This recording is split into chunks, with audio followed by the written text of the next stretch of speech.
হরে কৃষ্ণ বন্ধুরা, আজকে আমি ব্লগটা অনেক বেলা থেকে শুরু করছি। রান্নাবান্না হয়ে গেছে, শরীর ভালো না, সেই জন্য সবগুলো আমি ভিডিও করতে পারিনি। কিন্তু এই যা যা রান্না করেছি সেটা হলো পটল আলুর রসা, কিদ্রি আলু ভাজা ও পাকা আমের চাটনি ভগবানকে দিয়ে দিয়েছি। এবং ভগবানের ভোগের থালাগুলো এবারে আমি মেজে নিচ্ছি, কারণ স্কুলে যাব, তো সেই জন্যে রেডি হব। তো ভগবানকে ভোগ নিবেদন করে দিয়েছি, তো তোমরা তো দেখলে, আর অন্ন তো ছিলই। আর এবারে আমি সমস্ত বাসনপত্রগুলো ধুয়ে নেবো। এটা রোজকার কাজ, এটা আমি রোজই করি, তো সেটা নতুন কিছু নয়। কিন্তু তোমাদের এটা আমি দেখাই না, সবটা আর কি দেখো যে হয়ে যাচ্ছে হয়ে যাচ্ছে, কিন্তু তার পিছনে অনেক খাটনি থাকে। তো যাই হোক, এবারে ভগবানকে ভোগ নিবেদন করেছিলাম, সেই জায়গাটা মুছে নিলাম। স্কুলে বেরিয়ে যাচ্ছি, স্কুলে সমস্ত সময় কাটিয়ে স্কুল থেকে এবার আমি ফিরে আসছি বাড়িতে। স্কুলে যা যা করার করে নিয়েছিলাম, বাচ্চাদের সাথে সময় কাটিয়ে নিয়েছিলাম। এবার আমি বাড়ি এসে ভগবানকে দুপুরের ভোগটা দেবো, তার জন্য একটা তরমুজ নিয়ে নিয়েছি, করব তরমুজের শরবত। তরমুজের শরবত সবাই জানো, কিন্তু তরমুজের শরবতটা খুব সুন্দর হয়।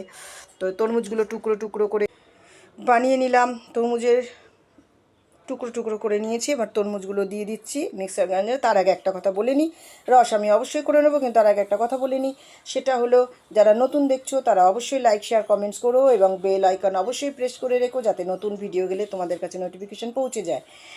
তো এইভাবে আমি সমস্তগুলো রেডি করে নিয়ে আমি মিক্সার গ্রাইন্ডারে ঘুরিয়ে নিয়েছি, এবং রসটা বের করে নিয়েছি তরমুজের, এবং এর মধ্যে একটু বিট নুন আর চিনি দিয়ে দিলাম। আর কিছুই দেবো না, লেবু টেবু দিব না, কারণ তরমুজের একটা আলাদা স্বাদ রয়েছে, আলাদা গন্ধ রয়েছে। তো যাই হোক, ভগবানকে নিবেদন করে দিচ্ছি তুলসী পাতা গঙ্গা জল দিয়ে।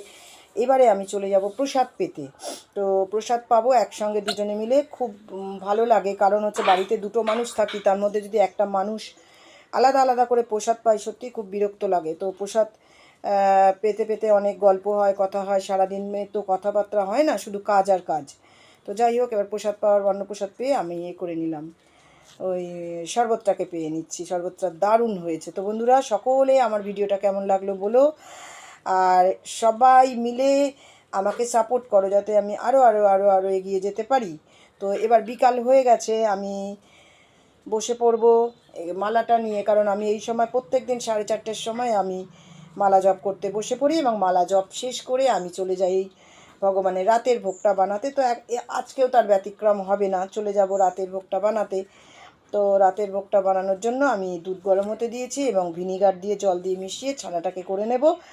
আর করব হচ্ছে একটু পাস্তাটা আমার কর্তা খুব ভালোবাসে, মাঝে মাঝেই করি, সবসময় রুটি তো প্রসাদ পেতে ভালো লাগে না। তো এই জন্য আমি পাস্তার মধ্যে দেব আলু লম্বা লম্বা করে সরু সরু করে কেটে নিচ্ছি, আর বানিয়ে নিচ্ছি হচ্ছে গাজর, ক্যাপসিকাম, সবগুলো দিয়ে আমি করবো। একটু গোলমরিচ দিয়ে দেবো, একটু আদা দিয়ে দেবো, একটু নুন চিনি অবশ্যই দিয়ে দেবো। আর ছেঁকে তুলে নিচ্ছি পাস্তাগুলোকে, যেভাবে সবাই পাস্তা বানায় আমিও সেইভাবেই বানাচ্ছি, নতুন কিছু নয়।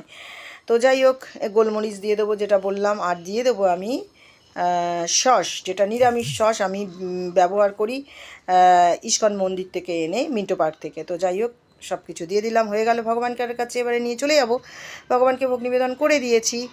তোমরা দেখতেই পাচ্ছ পাস্তা ছানা। তো সকলে দেখতে থাকো, ভালো থেকো, আমাকে খুব সাপোর্ট করো। আজকে আমার ভিডিওটা এই পর্যন্ত, পরবর্তী ভিডিওতে দেখা হবে। রাধে রাধে।